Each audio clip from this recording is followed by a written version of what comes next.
자, 8억 6,900, 6,800. 와, 진짜 부산에 네, 이렇게 호구가 많을 줄은 몰랐습니다. 이렇게 걸리고 나서 하락을 하게 됩니다.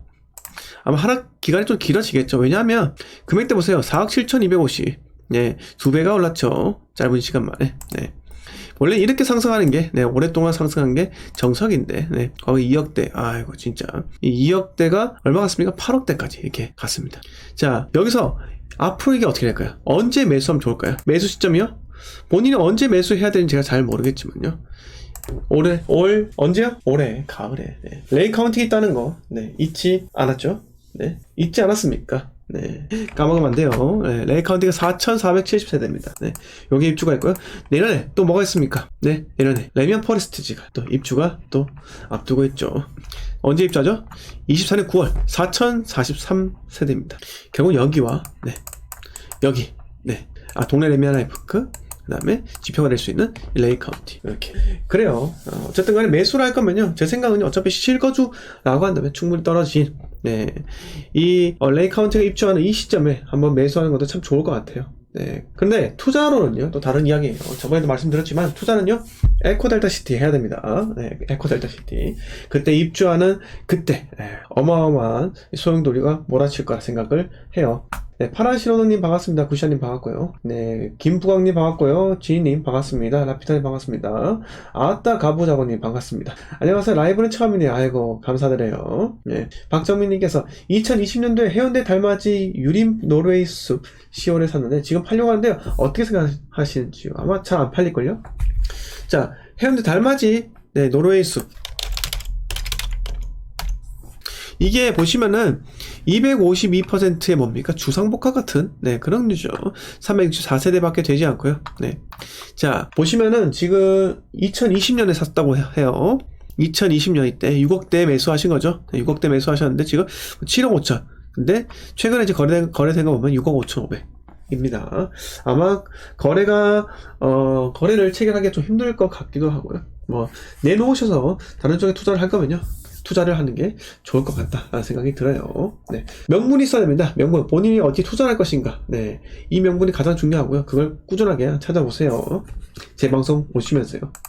네, 쿠션님. 내년 6월 문화2 6억 전세 만기인데 역전세 준비해야 될까요? 네, 준비해야죠. 네.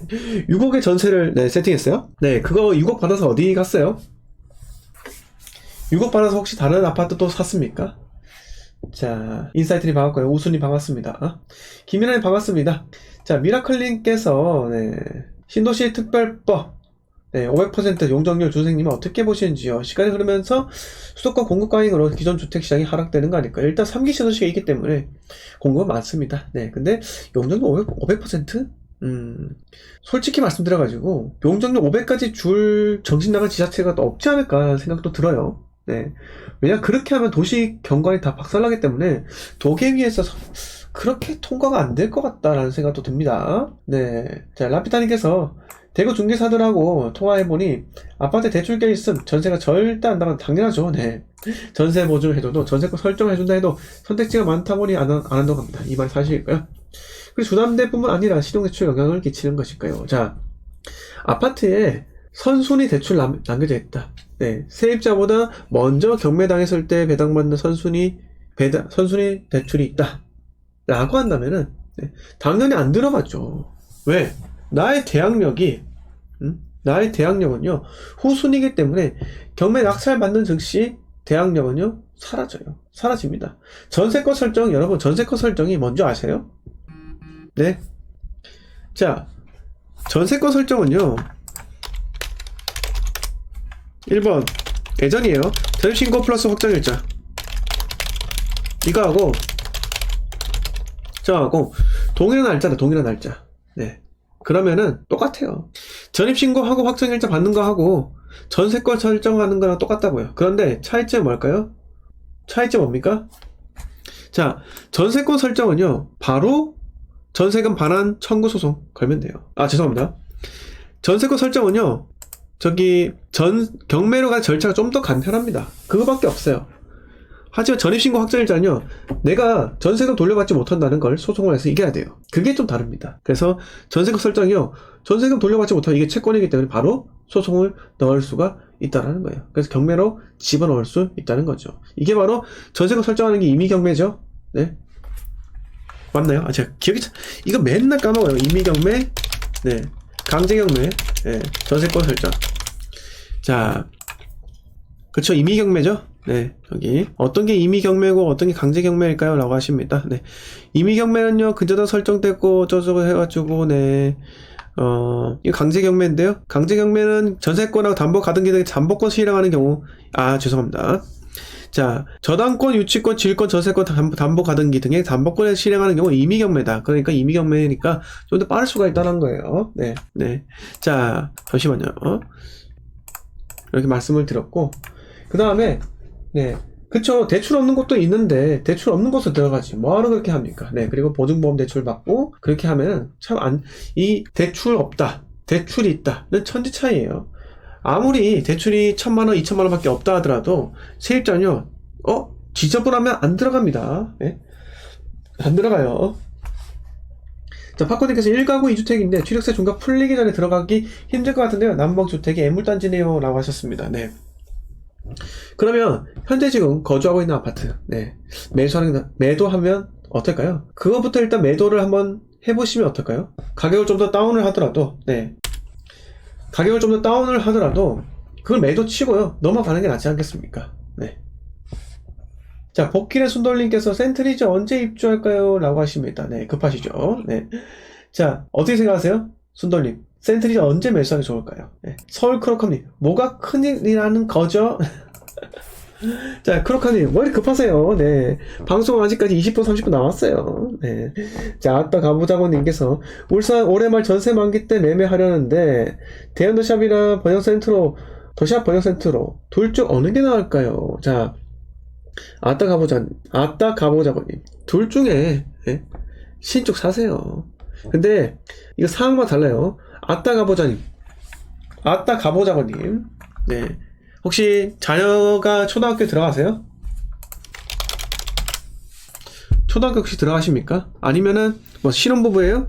아니면은 뭐 뭐라고 해야 될까요? 신혼이에요. 그러면 이제 본인이 물어보신 게 여기란 거예요.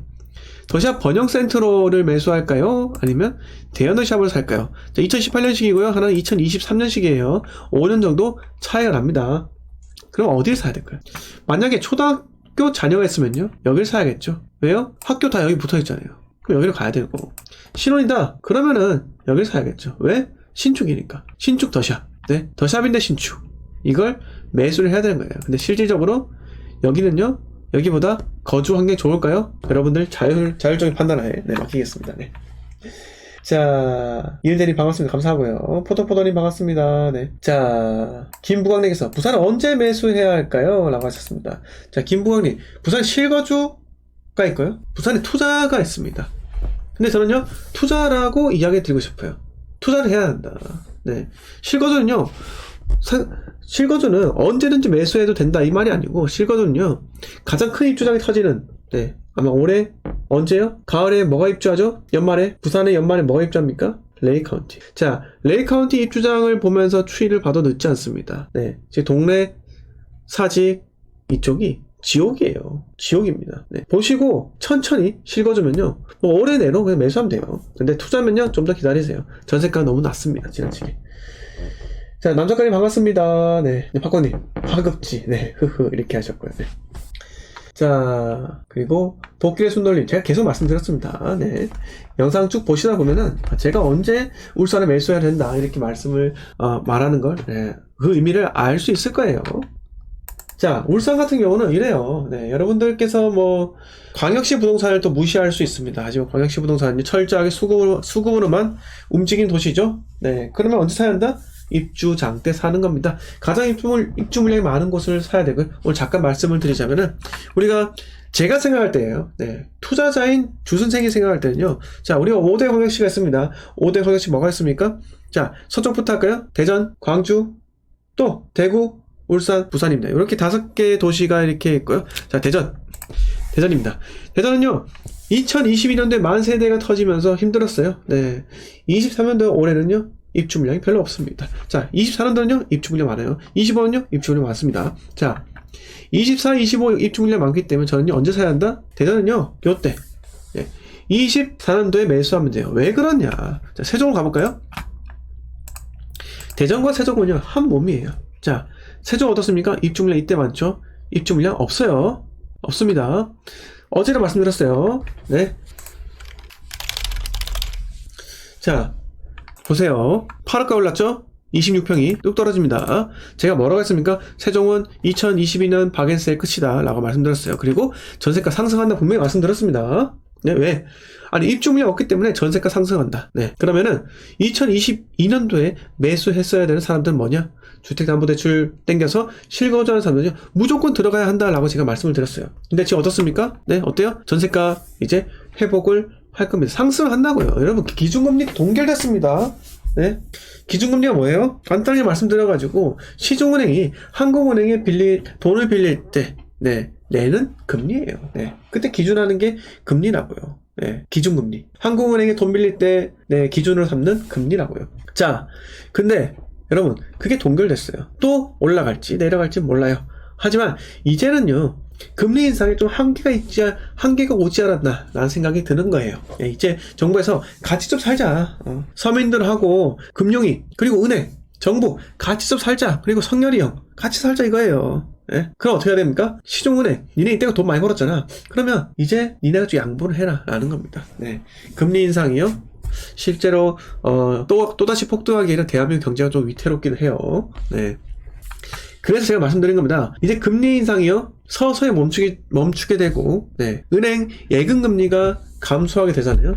그러면 다시 시중에 돈이 돌 수밖에 없는 상황입니다. 하지만 부동산은요, 어차피 상승을 6년 동안 서울 같은 경우 6년 내내 올랐기 때문에 쉬는 타임이 필요한 겁니다. 그게 25, 앞으로 2년, 3년, 언제까지 갈지 모르죠. 저는요, 3기 신도시라는 게 있기 때문에 3기 신도시가 악재가 끝이 나야지만 서울 부동산이 다시 상승할 수 있을 거라 생각이 됩니다. 지금은요, 매매 심리 다 죽었어요. 여러분들 카톡방에 떠도는 막 뭐라고 해야 되죠? 지금 금매 소진됐어요. 내 거래량 급등하고 있어요. 지금 반등 치고 있습니다. 이런 거 아무도 믿지 마세요. 아무것도. 왜? 중요하지 않습니다. 중요한 건요, 그 카톡방에 들어가 있는 사람들을 빼고 대부분요, 1000명 중에 999명인 거예요.